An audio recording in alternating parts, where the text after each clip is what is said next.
I listen to a fleeting sound, a rarefied melody, transpiring from the reeds, a soulful word.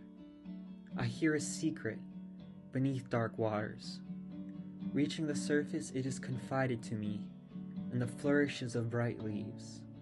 Now returning, words into a verse, I wonder what mysteries lie beyond the inner sanctum where I breathe my song. Glimpsing budding flowers, I conceive a wistful thought, and I wonder how our imagination can blossom and nourish our understanding.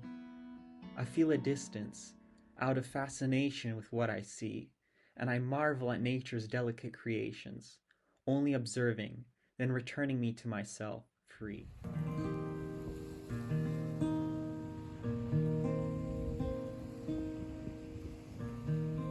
Light winds, waves gently caressing the grains of sand.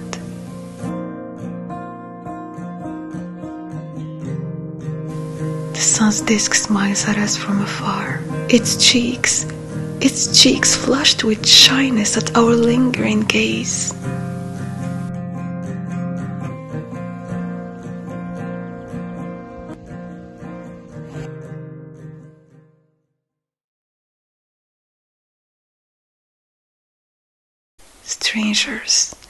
Strangers we walk without direction, leaving our steps like a story written spontaneously. But the waves touch it word by word, as if it never existed. We do not write the story to preserve it, nor to record it. We write it to live, to be here, as we are, free like the wind.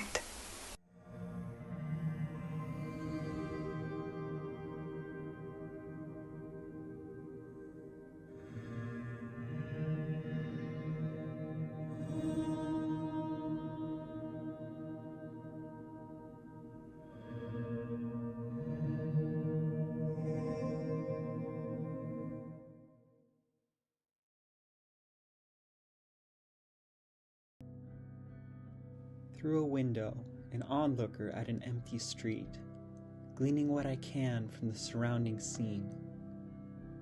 Brought to familiar places, I remember how I was inspired by the secrets that transpired, emanating, capturing a memory. And as I reflect where I could be, I feel like I can be brought out of my reverie.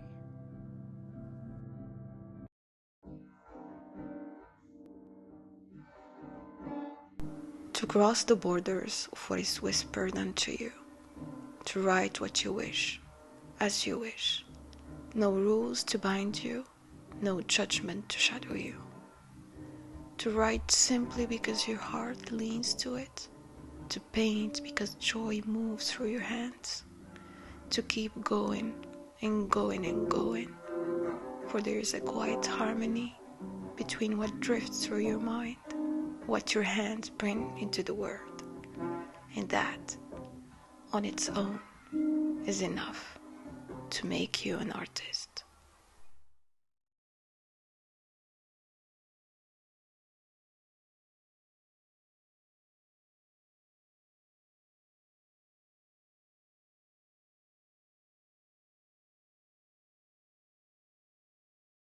The reflection. I truly wished to write this without casting my own shadow upon the page. I longed for a voice that was general, objective, detached from the burden of personal experience. I have a dream of something I want to believe, something that can release me from what I already know, something that can allow me to be free from the present moment. Yet, the moment I begin, I find myself returning to the self, to what I see, what I feel, what I think. Perhaps because authenticity in its essence cannot be severed from the soul. How can we speak of truth while standing outside the very being we strive to become? Presence. I thought I knew all along. I just couldn't see the connections or the source, the outline of a world That is all that appears to me now. The mask. We hear often that famous phrase, be yourself. At first glance, it seems intuitive, easy, perhaps even worn down to a cliché. It falls from the mouth of life coaches, therapists, and even friends who may not grasp its weight. But is it truly so simple? Do we actually exist as ourselves, or do we unknowingly wear masks drifting along with the currents of what is deemed normal, correct, or accepted? I try to be here, focus on the present. But now there are things I cannot know, something that shatters my world. The divergence. To speak of authenticity is not a linguistic luxury, nor a poetic caption for public consumption. It's an existential question. Its content is missing. Its context is there, but it's outside me. Sometimes there is a window into my present need. Yes, all my experiences and the things around me shape my perception. Beyond that, I extend my reach outward. How does one remain true in a world that mass produces molds and rewards compliance over inner truth? Are we truly alike? Perceptions. I've gone beyond this point. The world reveals itself to me in a new way. Something here, I believe, is entirely different. The answer is deep in its simplicity. Of course not. Identities are not ready-made garments. Our roots, our genes, our scars, our stories, they make it impossible to be copies. The pursuit of total sameness is a source of anxiety. To view difference as a threat or a failure to fit in is the real danger. I believe that this environment has some influence on you, that my perception is true within some degree of certainty, but I've brought myself to another place. The vow. To be different may cost you isolation, criticism, or even exile. They say fear of the other stems from an inner lack. I do not know the truth of that, but I know this for certain. Every human has the right to exist in a way that mirrors their reality. In the end, we live only with ourselves.